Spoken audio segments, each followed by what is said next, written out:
नमस्कार प्यारे बच्चों, आज हम लोग बेटा करने वाले हैं पार्ट नंबर 2 ग्लोबलाइजेशन का, जहाँ बेटा हम लोग पढ़ेंगे इकोनॉमिक कंसिक्वेंसेस ऑफ ग्लोबलाइजेशन, यानी कि इकोनॉमी पे आर्थिक रूप से ग्लोबलाइजेशन के क्या होते हैं इफ़ेक्ट्स, क्या होते हैं कंसिक्वेंसेस।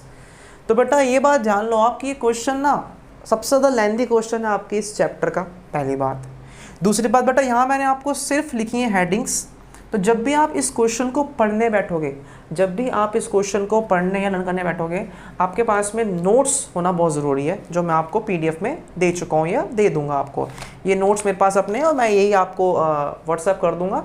ये चीज़ आपके लिए बहुत ज़रूरी है, पहली बात। दूसरी बात ये है कि बेटा इकोनॉमिकली भी हमने ग्लोबलाइजेशन को बांटा हुआ है 2 पार्ट्स में, यानी कि पॉजिटिव कंसिक्वेंसेस और नेगेटिव कंसिक्वेंसेस।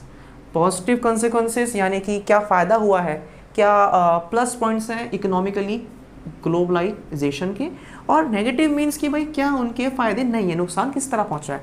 तो बेटा लाइन टू लाइन में आपको एक्सप्लेन करूंगा। ये चैप्टर का ये एक बहुत इंपॉर्टेंट पोर्शन है, तो आपसे थोड़ा वो है रिक्वेस्ट है कि आप लोग भी ज़रा ध्यान से इसको लाइन टू लाइन ही पढ़ना, ठीक है। सो क्या कह रहे हैं, देखो first point, it involves free flow of goods and services. Free flow means प्रवाह, कोई रिस्ट्रिक्शन नहीं है। इंडिया से कोई सामान जा रहा है पूरे वर्ल्ड में, पूरे वर्ल्ड से कोई सामान आ रहा है इंडिया में, कोई रोक टोक भी नहीं है आपका। फ्री फ्लो, सिर्फ गुड्स और सर्विस नहीं, आइडियाज़ भी और कैपिटल भी बह रहा है। सामान कहता है ना, जब बहता है कुछ तो कोई पूछता तो ना, जब पानी बहता है कुछ पूछता है कि क्या है, नहीं, वो बिल्कुल बहता रहता है। वैसे ही क्या कह रहे हैं, it involves free flow of goods and services, ये हेडिंग है ना। इसकी बेटा हम लोग एक बार पढ़ लेते हैं एक्सप्लेनेशन। क्या है, देखो क्या कह रहे हैं कि there is greater trade in commodities across the globe, the restriction imposed by different countries on allowing the imports of other countries has been reduced. देखो बहुत सालों पहले की बात करें, हर कंट्री ने अपने इंपोर्ट एक्सपोर्ट पे काफ़ी देख रेख की हुई थी, यानी कि पहले काफ़ी ना व्यापार करने पहले बेटा काफ़ी रिस्ट्रिक्शंस थी पहले। इवन हम लोग अगर इंडिया की बात करें तो बेटा भारत में भी काफ़ी रिस्ट्रिक्शन थी, पाबंदियां थी, लेकिन क्या ये पाबंदियां अब हैं, यानी कि इसको अब हटा दिया गया। फर्स्ट पॉइंट क्या कह रहा है कि रिस्ट्रिक्शन अब हटा दी गई हैं, it has been reduced. Next point, similarly the restriction on movement of capital across countries have also been reduced. जो पैसों का लेन देन था, जो इन्वेस्टमेंट होती थी हमारे इंडिया में, बाहर वाले करते थे, पहले पाबंदियाँ थी, अब पाबंदियाँ उस पर नहीं है। Next point, it in operation terms it means that investors in the rich countries can invest their money in countries other than their own.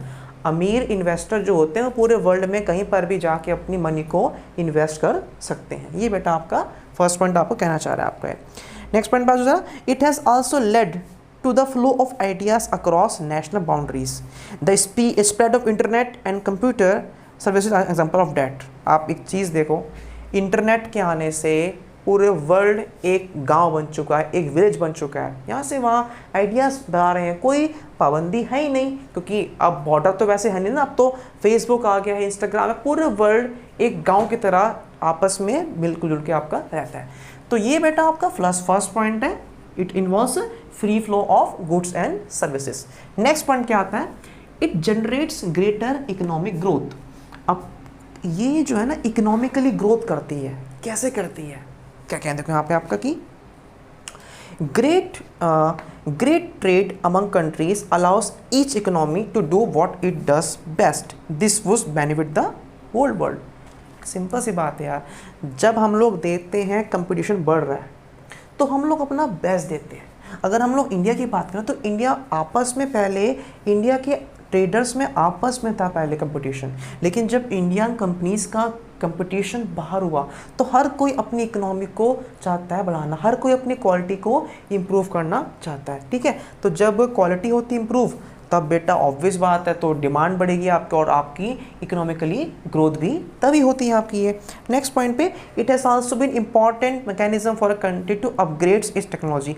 Her country अपने आप को अपग्रेड करना चाहती है, टेक्नोलॉजी के माध्यम से हर कंट्री आगे बढ़ना चाहती है और अल्टीमेटली वो इसी तरीके से बढ़ रही है, क्योंकि पैसा कमाओगे तो और इन्हेंस करोगे अपने आप को और आगे बढ़ोगे आप।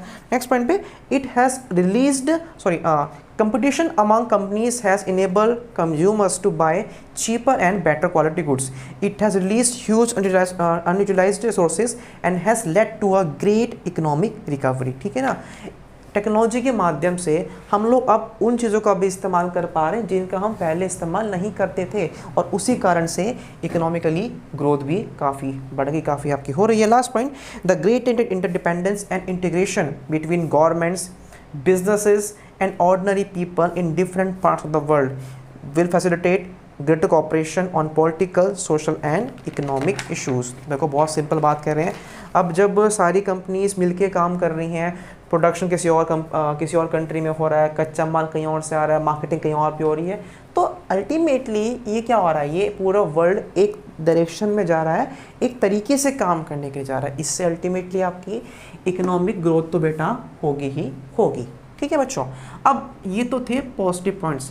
मैं दोबारा बोल रहा हूँ, लाइन टू लाइन बेटा मैंने एक्सप्लेन किया, तो बेटा आपको लाइन टू लाइन ही पढ़ना है, क्योंकि सिर्फ ये लिख क्या हो गया, मार्क्स नहीं मिलने वाले आपको. इसके अलावा इसकी एक्सप्लेनेशन भी लिखनी पड़ेगी. शॉर्ट नोट्स के लिए काफ़ी है, 6 मार्क्स के लिए आपको अलग से नोट्स मिलेंगे, इसमें पढ़ लेना आप लोग. नेक्स्ट पॉइंट बेटा हमारा क्या आता है, आपका नेगेटिव कंसिक्वेंसेस. अब मैं मानता हूँ कि इस कंसेप्ट के आने से ग्रोथ हुई है, लेकिन अगर मैं एग्जांपल की बात करूँ, हम सबके पेरेंट्स को टेक्नोलॉजी का इस्तेमाल नहीं करना आता है. ठीक है, हम सबके पेरेंट्स अभी तक, बहुत से पेरेंट्स जो है अपग्रेड नहीं हो पाए हैं, जिस कारण से उनकी जॉब चली गई है. मानते हो इस बात को आप, बहुत पेरेंट्स की जॉब चली गई है. क्यों? बिकॉज आज की MNCs को यंग लोग चाहिए. एग्जैक्टली ना.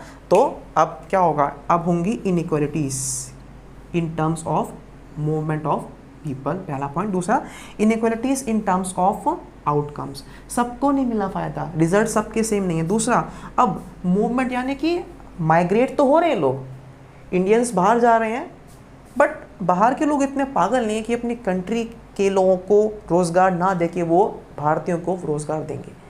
वो उन लोगों ने, बाहर कंट्रीज़ ने वीज़ा पॉलिसी के माध्यम से अपने आप को काफ़ी जो है वो उन्होंने अपने आप को सिक्योर किया हुआ है. तो ज़रा हम वही पढ़ते हैं इसमें आपका सी क्या कह रहे हैं कि it has not led to same degree of increase in movement of people across the globe.